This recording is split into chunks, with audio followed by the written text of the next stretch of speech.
In 1993, Cathy and I wanted an adventure before we got too deeply settled into everyday life. We decided on a sailing adventure, bought a boat, and learned how to sail it.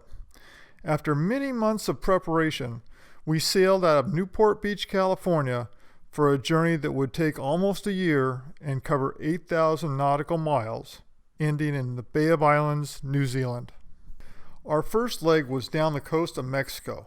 We had trained hard to get ready for this trip, but we would learn many things as we went along. We did an unplanned stop at Cedros Island in Turtle Bay.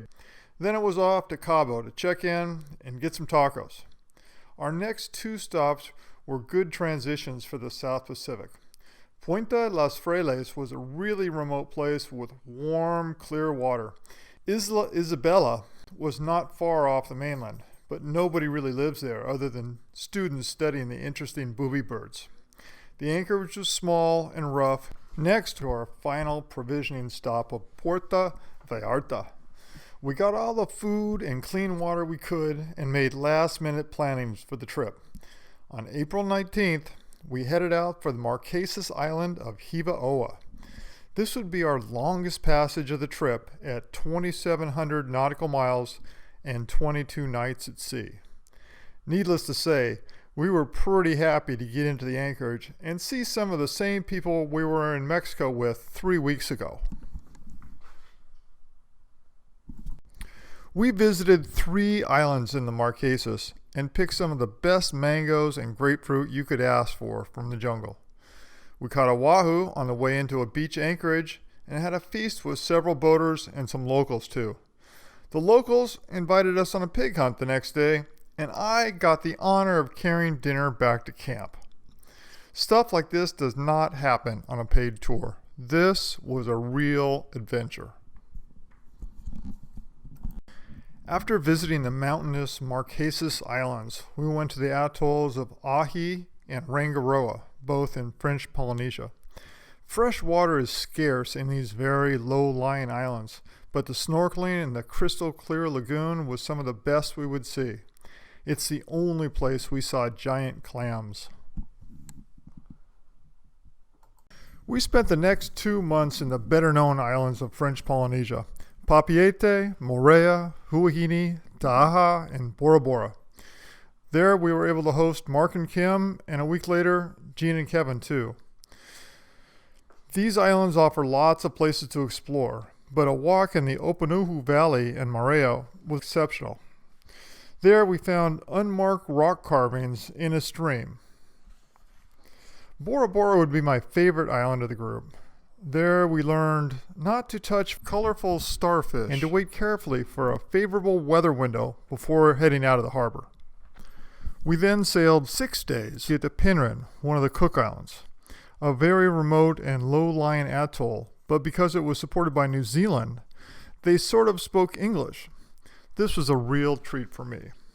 Snorkeling in the lagoon was good, except for the sharks that were sometimes big, and the locals were as friendly as it gets. They loved to come to your boat, sing, and play ukulele.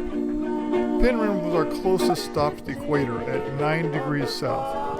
Here we learned that if you get the slightest cut, you better put a topical antibiotic on it fast. From there, we went on to American Samoa and Western Samoa. On this 9-day passage, we were sailing with Raven and Sabina. Along the way, Cathy developed a painful ear infection. Paul and Julia on Sabina had eardrops, and we managed to make a mid-ocean handoff of the medicine. Our next leg was on to the Tongan island chain, where we learned adventure sometimes comes at night too. There's one wave we hit. I thought we actually hit something. We discovered a bulkhead had broken loose from the hull. It was scary, just seeing the hull flex like that, and every time we hit a wave and the boat would come crashing down, it was just this horrible squeaking sound of fiberglass against wood. Our port of refuge was without a doubt the most remote place we had been. With a lot of help from Tom and Barbara on aggravation, we got supplies brought to us and the repair work done.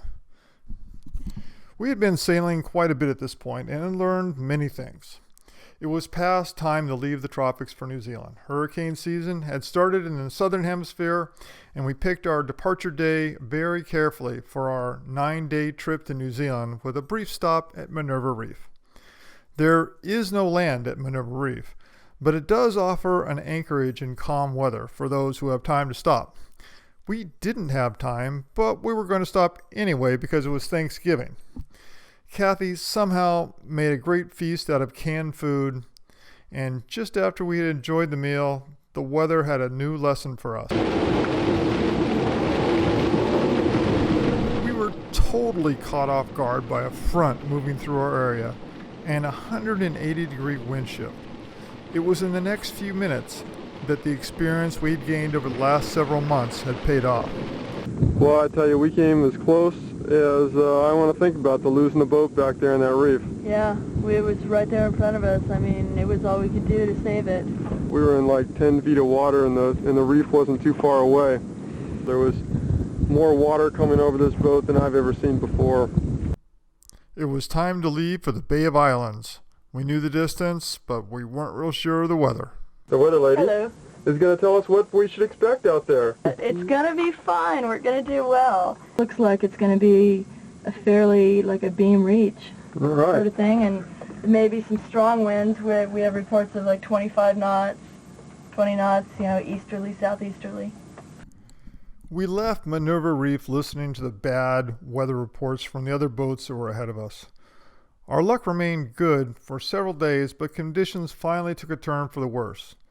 The seas were as big as our boat, and the wind the highest we'd experienced at sea. At one point, we took down all the sails and deployed a sea anchor to keep the boat from broaching. Our diesel had kept us off the rocks at Minerva, but I had worked it too hard, and it failed in this leg of the trip. Weather slowly started to ease off, and soon we were again making way in the right direction. Amazingly, we could smell New Zealand before we could see it. It was a really good smell. The next day, December 6th, 1994, we made port in the Bay of Islands, New Zealand.